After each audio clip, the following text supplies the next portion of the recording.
think there's a narrative where when you're going through a breakup, you have to kind of like, that was always my goal before I moved to New York City, was just to have at least helps the intimacy aspect.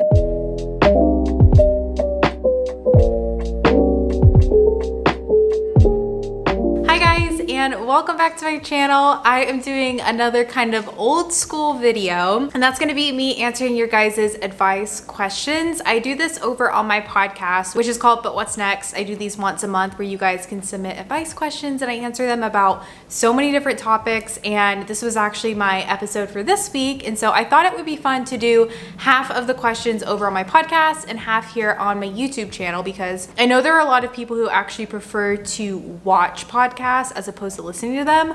I'm personally someone who loves to listen to them so I can like go around my house and clean and do that kind of stuff, but it is fun every now and then actually recording them over video, so I thought this would be a nice way to switch it up. I always just ask for questions on my Instagram and I have you guys email them to me if you ever want to be in my next one. It's kind of the way that I always do it. I'm by no means an expert. This is kind of just a means for me to be kind of like a big sister and just do a big sister kind of chat. I did a girl talk video a while ago, and I think that it was just fun talking about things that I normally don't talk about and just sharing kind of like my insight. I'm almost 23, so I'm still relatively young, but I'm married. I feel like I've gone through a lot of change over the past year, so there's a lot that I think I could touch on. And something that I think would be fun, I saw my friend Cayenne do this. She did recently a video like this, and she actually said, if you guys want to actually give your own advice in the comments, that would be nice. So she labeled each one like 1, 2, 3, 4, 5, 6, whatever. And so if you guys want to actually give advice for the person, I will label them. You can comment down below. And of course, if you guys are new here, feel free to subscribe. I post 2 videos a week, every Tuesday and Saturday. I do a lot of vlogs, lifestyle content, if that's your thing. I'm reading from my laptop if you guys are wondering what I'm looking at, but this first one says, I would love to hear your advice on dealing with breakups. About a year ago, I broke up with my boyfriend of 3 years after realizing that we were both changing. I was and have been feeling confident in my decision, but it has been so hard to move on because of the pandemic. Instead of going out and meeting new people to distract myself during my senior year of college, I've been living at home and having so much time to think about this past relationship of mine over the past year. I am now about to start dental school in the fall and potentially enter the dating scene again. Do you have any advice on moving on from a breakup and feeling confident in my decision? How were you able to bounce back after your breakup before college? So I have gone through one breakup in my life, and that was when I was 18, and I do think it was really easy for me to move on because I was going into college and I was just in a phase of my life where I was saying yes to everything, doing everything, meeting all these new people, throwing myself into living in New York City. As someone who was 18, who grew up in Texas her whole life, it was just a lot of change, and so I was so distracted, and I think that my breakup situation was just different, but it was a long-term relationship. I do think now things are opening up. I guess it depends on where you live, but here in Texas, and I think the US, I know New York City just like fully reopened. There is a lot more opportunity, but I think in other countries there's not so much, so I'm not sure where you're coming from. But especially if you've already kind of taken the time to process and grieve that old relationship, I think that's so important, to allow yourself to feel the feelings that you're feeling and not trying to push past them. I talked about dealing with anxiety in a recent vlog, and I talked about medication with anxiety and that kind of thing. And something that I've just learned is it's really important to process your feelings, and when you push through them and kind of like keep them down, even if you convince yourself that I'm over it, that's in the past, it's really important to process them and to take that time, especially after a breakup. But yeah, throwing yourself into new things, I know you said, is kind of hard. Not just sitting at home dwelling on it after you've processed is so helpful. And also something that really helped me, I think there's a narrative where when you're going through a breakup, you have to kind of like really dislike this person, you have to kind of shut them out of your life and label them as something, but I really believe that God puts people in our life for a certain time, for a certain reason, and it's okay to appreciate that for that season of life. And I think that helped me deal with it better, because it wasn't like, oh, I need to suddenly block this person out of my life. I mean, for me, it wasn't healthy to like keep talking to this person and to really include them, but mentally not feeling like I had to push them out, and I could appreciate the times that we had and the person that he was, and not feel like I have to totally shut them out so soon. That really helped me a lot, because I do think that people are put in your life for a certain reason, for a certain time, and it's okay to appreciate that. And you learn so much when you're in relationships, and I think approaching it with an attitude of gratitude, that sounds so cheesy, is just really helpful. Since I was about 13 or 14, I've been watching YouTube and making videos on and off. I have had a few different channels, and I've been super inconsistent. I'm 22 now, and I recently started making videos again. I always start and stop and feel like it has to do with my fear of what others will think. I really love making videos, and I feel like that's why I keep getting pulled back in, but I am afraid that I will give up again. I never tell any friends or family about it, and the thought of people in my personal life knowing about it terrifies me. I guess my question is, how do I keep moving forward and let go of the fear of people finding out?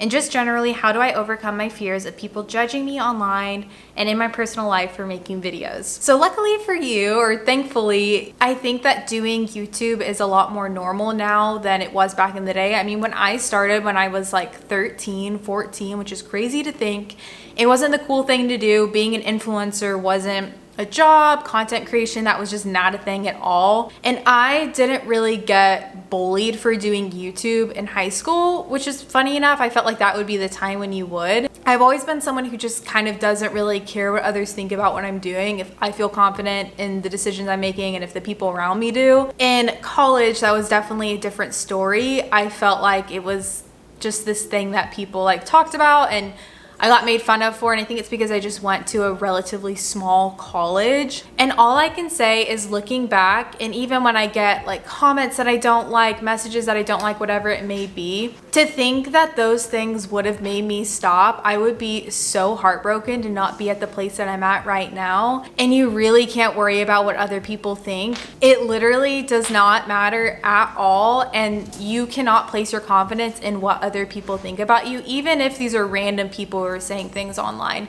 That is something that I've learned over the years, and it takes time. And I think with YouTube, the thing that is most important, even when you're not seeing success, even when the numbers aren't where you want them to be, it's so important for you to be consistent, because the algorithm loves when you are just like posting frequently and people are watching your videos again and again. They're coming back, they're subscribers. I think that's really important. So it is so important to be consistent. And with that being said, you can't like do a video once a month, do a video every 2 months, and expect to see growth. And so you do have to stay in it, even when people might not be the nicest about it. I mean, whenever people would say stuff about me, I would just look at them and be like, I don't want to be living my life the way that you're living, so why would I let your judgment change my decisions that I am making in my life? And I think the same goes for your career decisions that you make. If you have people that you are held accountable to and you trust their opinion on it, don't trust random people's online. My husband and I got married at 22, and we're now 31 and 30. We've been married 8 years and have a wonderful, happy, and fulfilling marriage. Now my husband has finally got baby fever after years of him feeling not ready for kids. I've wanted to have kids since we got married, but said I would wait until he felt more financially and emotionally prepared.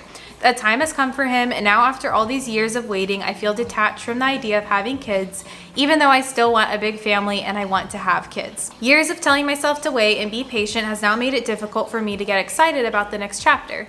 I find myself wondering if I'm ready and if I will be a good mom after all. What's your advice for getting out of this old mindset and to get excited about starting a family finally and all that comes with it? Sorry, Cash was drinking that entire question. I'm gonna wait for him to stop. I think for me, when I just really hype things up in my mind, it gets really hard when that thing finally comes, because you have all of these expectations and you almost get a little bit disappointed. Like, people have this with their weddings, with maybe getting into their first relationship, their first real job.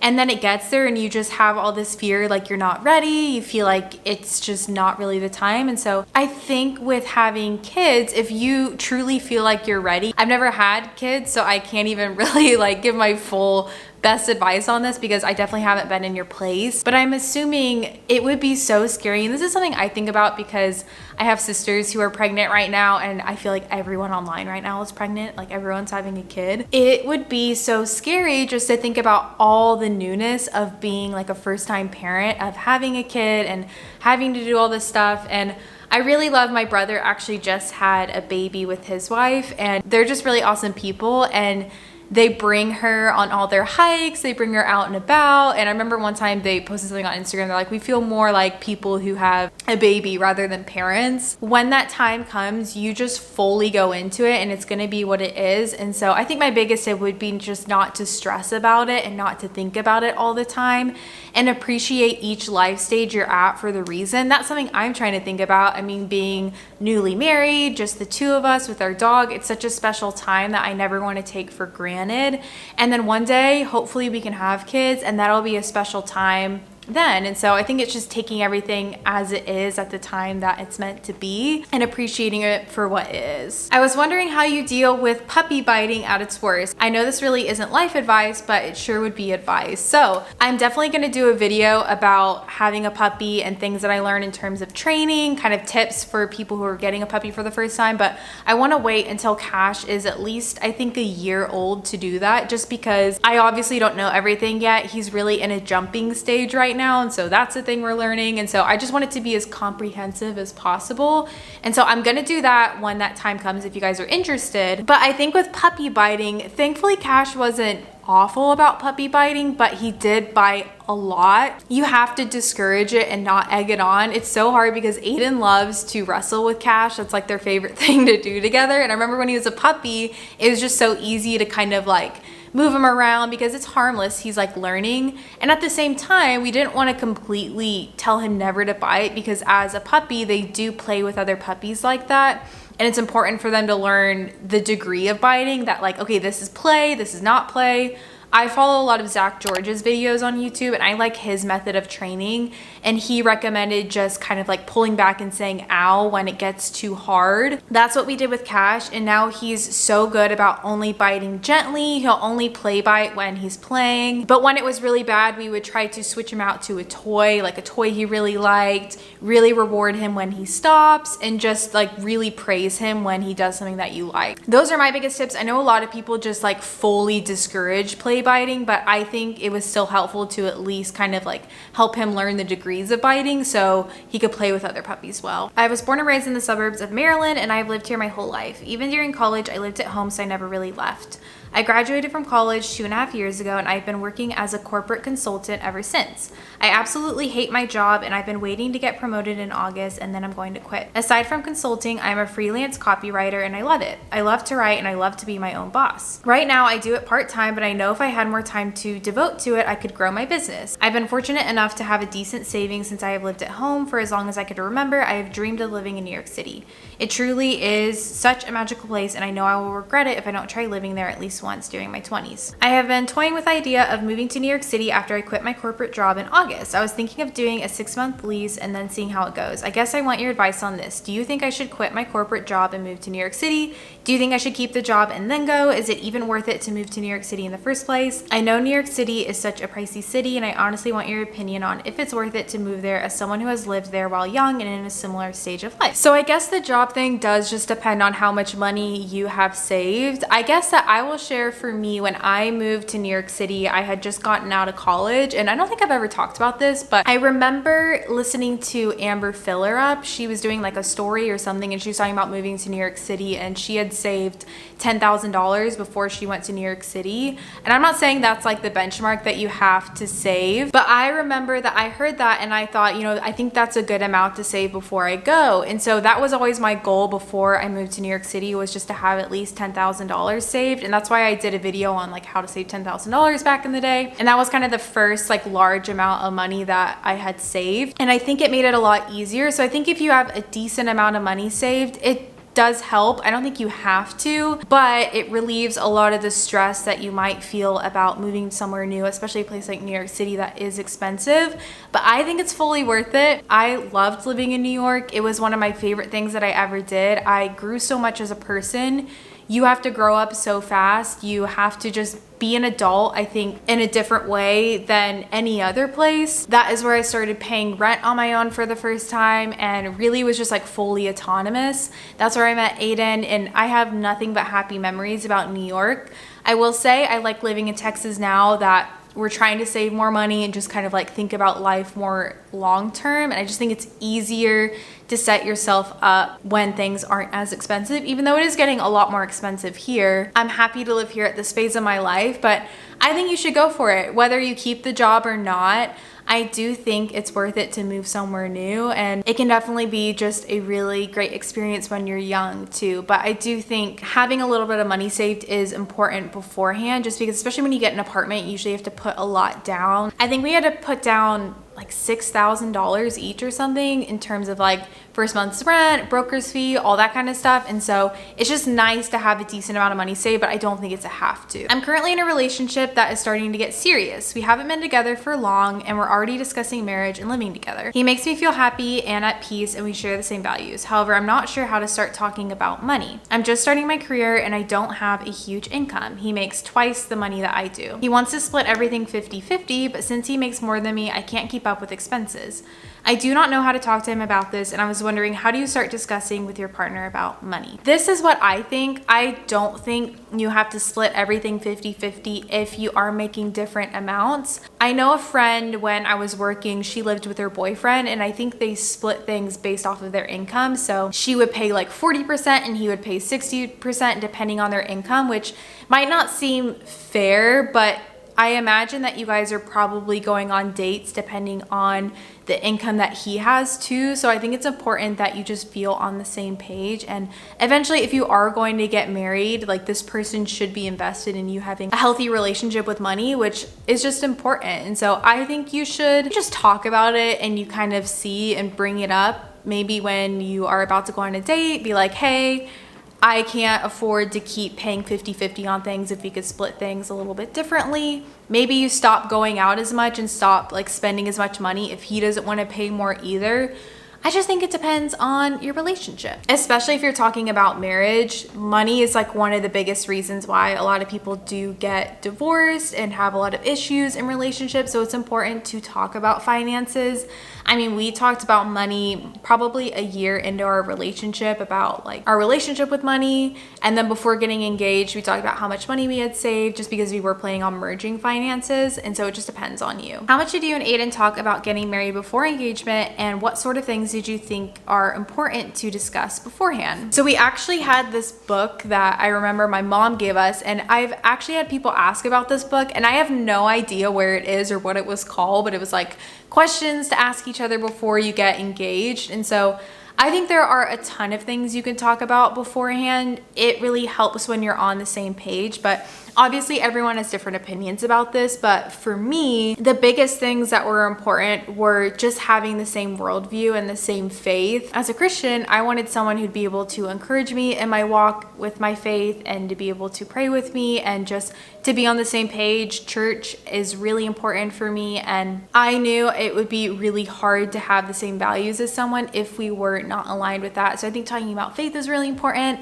Talking about kids, if you would like to have kids, I think is really important. Obviously, there's a chance that kids won't be an option, but I do think it's nice to talk about beforehand, because it would be really hard to be in a relationship where you expected to be able to have children with someone and then they weren't really down for that. Money, like I mentioned, I think is a really important one, about saving, about spending, about joint or separate accounts, about where you see yourself and like a long-term vision. I'll say, I think I talked about a lot of things when we were dating that now when I'm older, I'm like, I don't think I knew what I wanted at that age exactly. But thankfully I'm in a relationship where we are changing and growing together. So it's just not like you are married to your first decision. I think when you're in a healthy marriage, you're allowed to ebb and grow and flow together, and because you are in a committed relationship, it just makes it easier to kind of make those decisions. I think talking about your relationship with your family is really important. It's amazing how many issues that you have or kind of opinions you have are dependent on the way that you were raised. And so I think talking about that and the relationship you want to have with your in-laws one day is really important. Where you want to live, like simple questions like that, where you see yourself in the future, the kind of job that you hope to have. I think all that stuff is really important to talk about, and I think it naturally comes up in dating, but it's helpful to talk about beforehand as well. My question is, how do you adjust on moving away from your hometown for the first time after marriage and starting off somewhere that's completely new, and having no family nearby. My fiance is going to college still and we are moving to where that's at, and then we will be going possibly out of state for graduate school. This is a scary thing at times because of how much change is happening at once, but I know it'll be so fun. Any advice on this topic for adjusting to new routines and connecting with a new community is greatly appreciated. This can be so hard when you're moving somewhere new, and I think something that really helped me was just accepting the fact that it was going to be somewhat difficult. And the nice thing about being married or in like a committed relationship is you know you have someone else to rely on. And something that comforted me was, even though all these things were changing, I knew I still had him, and I knew that he was going to be a solid part of my life. And that just helped me a lot. It was like, okay, all these things are changing, but this thing isn't. Yeah, I think you just embrace the change and you know it's going to be hard. I think I still would wish that I had more friends here than I do. And I think that I thought it would be easier to meet people than it actually is. It's so hard after college to meet people and just to find those people that you really click with, that you feel like are just that really comforting, familiar feeling. It's so hard to find that as an adult. I don't know if anyone else feels like this, but it's just difficult. And so I think you embrace that, you know that it's going to be that way. And yeah, you start developing new routines. Something that helped me was just having like a solid morning routine, a solid night routine, where I knew I was going to work out because it was really important for my mental health. I knew I was going to cook dinner. I knew that I was going to do these things that, again, I knew were going to be consistent despite all the change. And throwing yourself into new things, kind of like the question about getting over a breakup, you just throw yourself into new routines. We tried out so many different churches when we moved here. We still don't have one, but we've tried a lot. Putting together a home, that was one of my favorite parts about moving here, was putting together our apartment and just making it feel really just homey and cozy. And then also just finding new date spots. And so you just throw yourself into new things and you'll kind of find yourself adjusting and feeling more comfortable in your home, and just bringing pieces of your old home to your new home, I think is really helpful too. My question for you is, do you have any advice on motivation? I struggle so much with knowing what I should be doing to take care of myself, my space, or my health, but sometimes I find it hard to get into a groove or find the motivation to start doing it. I feel like after I got married, I got into such a groove of sleeping in with my husband and slacking on chores and my personal health habits to hang with him. Do you ever struggle with this, especially after you got married? If so, what helped? I think yes and no, I did struggle with this. I think when you first get married, it's easy to kind of fall into habits. And spoiler, I'm actually doing a podcast episode all about like healthy habits to have within marriage. So I think that will be a good episode if you want to check out that one. But yeah, I think you have to find that motivation for yourself. I think a lot of times when you get married, you assume that, okay, now that I'm married, I'll do X more or I'll do Y more. And for the most part, I found I don't really do all that many things now differently because I'm married. There are certain things I still enjoy working out because it helps my mental health. And I know I'm going to be a better wife if I get that energy out in my workout. I know I'll be less grumpy. I did a podcast with Christy Wright the other week, and she was talking about how you're not going to be great about spreading the gospel when you're grumpy. And so I always think about, okay, what's going to make me less grumpy so I'm a better person to everyone around me? And so I think that those are the habits that you put in place, like eating a certain way if you prefer to eat a certain way, making sure you have your alone time. That's so important for me. Making sure that I have time to just see Aiden one-on-one. Like, those are habits I do for myself, but indirectly do help him in a way. And so I think that you just have to find those things for yourself and find the drive within yourself. And it does help when your spouse is also on the same page. Like, I know when he is going to work out, I'm more likely to work out. I know we wake up and go to bed together pretty much every day. I don't think we ever like go on different times. It's one of the habits that I think is really helpful, is making sure you get in bed at the same time, because it helps the intimacy aspect. But I also think that waking up early in the morning is really helpful when they wake up early too, if that's something that you can possibly do together. Just being on the same page, doing a check-in. One of my favorite things that we have is the marriage journal. Let me see if it's over here. I've talked about this a little bit because I think it's awesome. It's this marriage journal that you go through each week. It's like one day a week, and there's a short kind of blurb about something, and then there's a Monday, Tuesday, Wednesday, Thursday, Friday, Saturday schedule, and then there are questions you can go through. I think this is so helpful if you're wanting to change habits, talk about how your week went. You'll kind of mention something that you want to do differently in the week. I think that that's a good way just to have like a check-in within your marriage of, okay, we need to switch this. I'd like to do this differently. differently. Because a lot of times you just think the other person knows your expectations, but you actually have to voice them, which is really important. So I think doing this really helped us. And it's actually one of the things we've really been able to keep up with. So I'll have this link down below if you're interested. If you know someone getting married too, I think it's a great gift as well. So I think those are all the questions that I'm going to answer because I'm pretty sure this is around 15 to 20 minutes, hopefully. I hope you guys enjoyed. Let me know if you like more of these chatty videos. I'm trying to do more sit down chatty videos, also mixing in vlogs. So if that's something you're interested in, feel free to let me know. And again, make sure to check out the podcast if you guys are interested in this kind of format, and feel free to help everyone in the comments down below. If you have your own kind of advice, I would love for you guys to share it down below. I love when everyone's just like helpful and uplifting to other people. Thank you guys so much for watching. I'm so thankful for you guys, and I'll talk to you guys soon. Bye, friends.